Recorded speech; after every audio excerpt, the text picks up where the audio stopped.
Welcome to the Jamodi podcast. We are all surrounded by amazing coaches and leaders. So let's get an inside look at not just what they do, but how they do what they do. After all, becoming the best versions of ourselves is Jamodi, just a matter of doing it. I love that distinction between missing shots and taking bad shots. Because ultimately, the goal of every offensive possession, yes, is to score, but that's just not going to happen every possession. But what we can control is the quality of shots. So what's the goal of every possession? The best shot. And I'm assuming most programs have that kind of figured out within their own language of what that best shot is. But I think so many times I see coaches resulting a little bit more on just the outcome of the shot, not celebrating the fact that, man, we were able to move it and find the best shot for us. It didn't go in, but celebrating that, I would imagine that leads to more makes than obviously we need to get upset with poor shot selection because that's what loses games. But Absolutely. celebrating the attempts, that's the key. I don't even know how many times I've said, "Hey, man, that was a good shot, but we could have gotten a little bit better shot." And even when the few times that we do work on half court offense, and then they jack 4 or 5 threes in a row, and I don't know how many times I've said we can get a three anytime we want.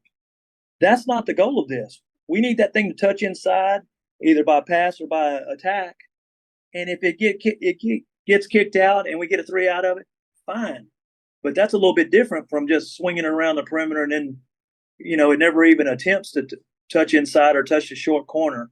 So we're constantly trying to impress them on the fact that, we can get that shot anytime. Let's see if we can get something a little bit better.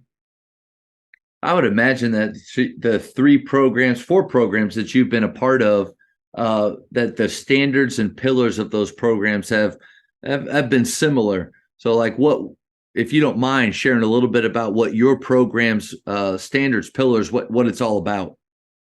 Well, first off, we want them to be good kids. We, obviously it's a basketball game, but the bottom line is it's a game.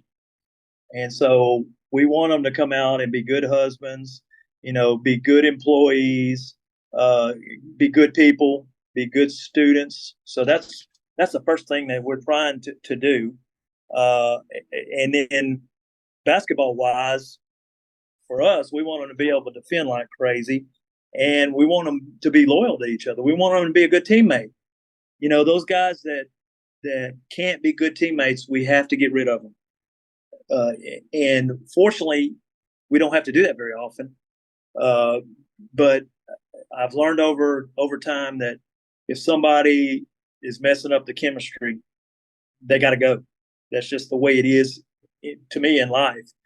If you've got a company and you got an employee that just is messing it up for everybody, you got to get rid of them. And you don't like to do that, but that's just the way it is.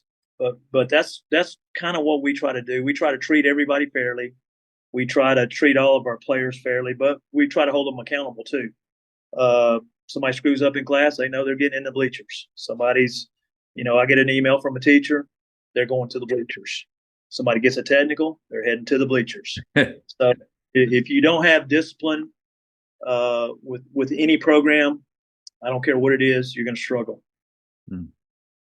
How much, being from a small school, how much do you deal with select basketball or guys that want to play year round? Is that something that you guys run into a lot, or because they kind of go from sport to sport mostly that they don't mess with that much?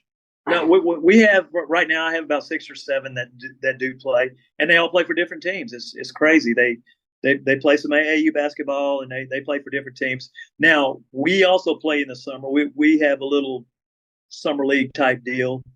They're expected to play for us. Now we set it up so they don't have to miss Nice. their AAU. Yeah. But we expect them to be with us when they're in town. If you're on vacation or something like that, that's different. And I don't make a big deal about it in the summer.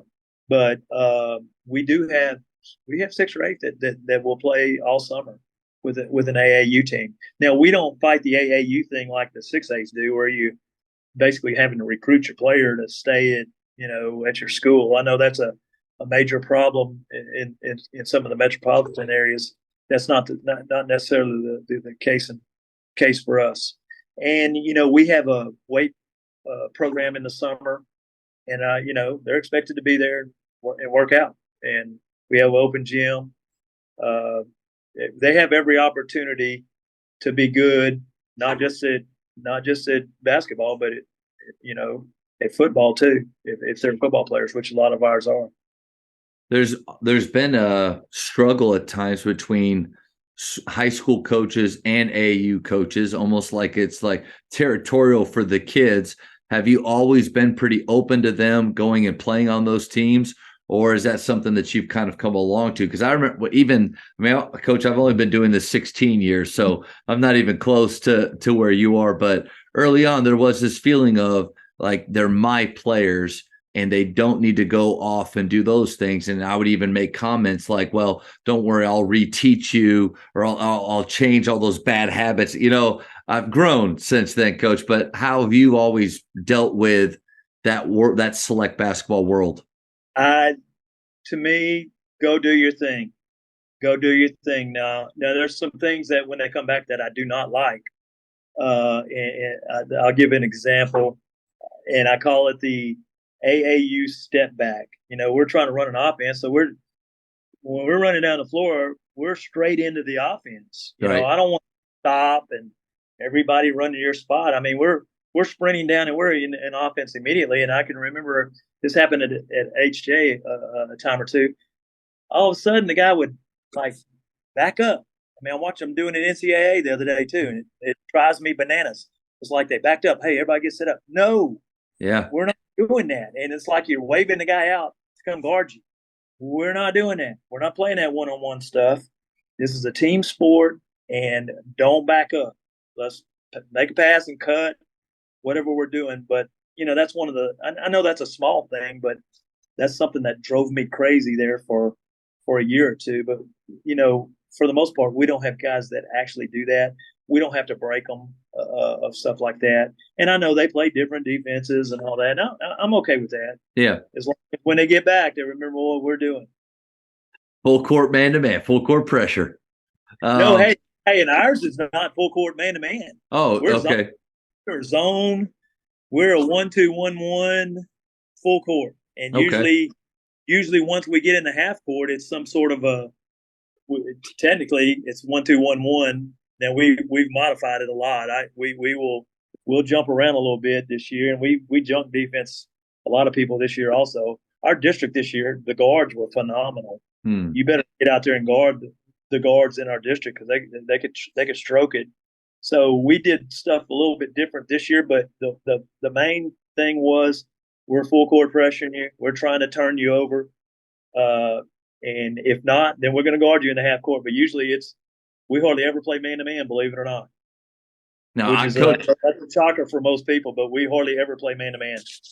You and I are very similar with just the way that we view the game. I think defensively, I went to a pressure 3-2 zone, but that can easily become a 1-2-2, easily become a 2-1-2. And the idea of that zone is lazy or zone, we don't work hard. I think our teams will show you just how difficult it is or how much effort it takes to truly do what you're doing.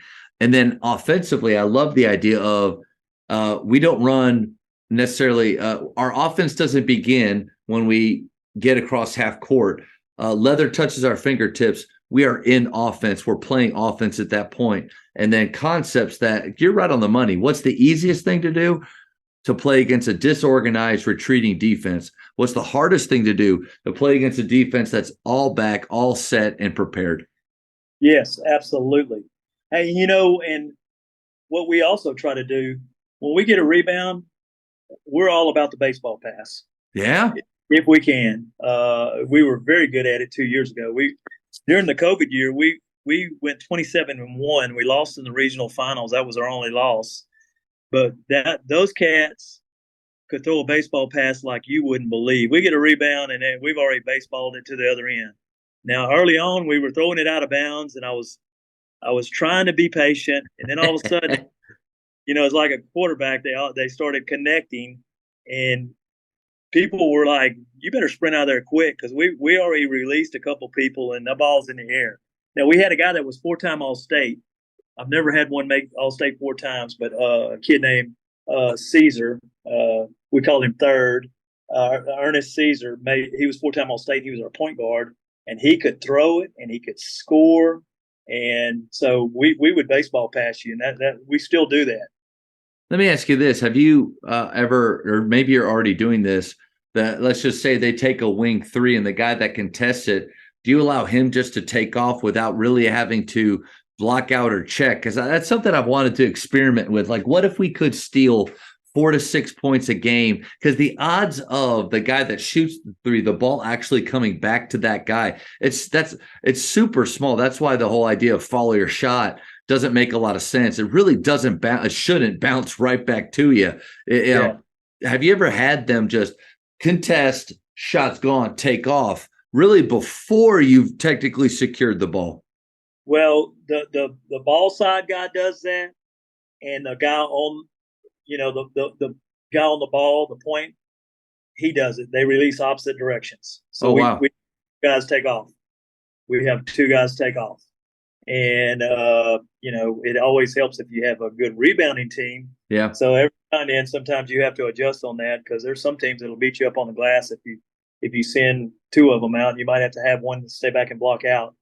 But that's pretty much what we do. We try to make it as fast as possible. And especially at HJ and Koontz, I mean, we made it fast, and you better run out to the 3-point line because we could stroke it from that 3 off the break. Love that, Coach. What's one rule that you would love to see changed and why? I don't really have any that I would like changed, but I want the one I don't want them to change is I don't want them to ever bring a shot clock in. You don't want that? I do not want the shot clock at all because that light's in your way. No, you're good. I'm afraid it's already hard enough in high school to get somebody to run the clock correctly. And I can only imagine the screw-ups we would have, not just with the clock people, but also with the officials. I can only imagine what it would – I think it would be a major cluster. Okay. And I know a lot of people are in favor of it. I understand why they're in favor of it, but I just see a bad thing happening if we ever go to that. Defensively, do you find people – almost stalling a little bit at times because of the way that like when we were at Faith, when we were really pressuring, almost going that Grinnell style, which is a constant wave of pressure. We were playing Crum in a tournament, and it was the second quarter, and they were stalling 4 corners.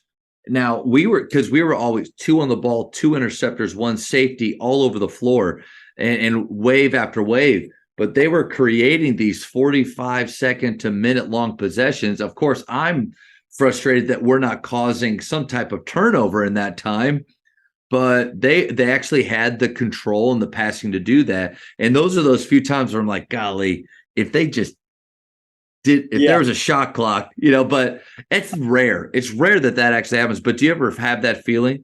We do have a few every now and then that do that. And, to be honest, what we do now, I mean, I wouldn't have done it when I was younger, but we are pretty good. I say we don't play man, but when we do, we're very good at it. Yeah. And so we just go get up in your shorts and we say, don't help. Make them play. Yeah. We're going to make you play.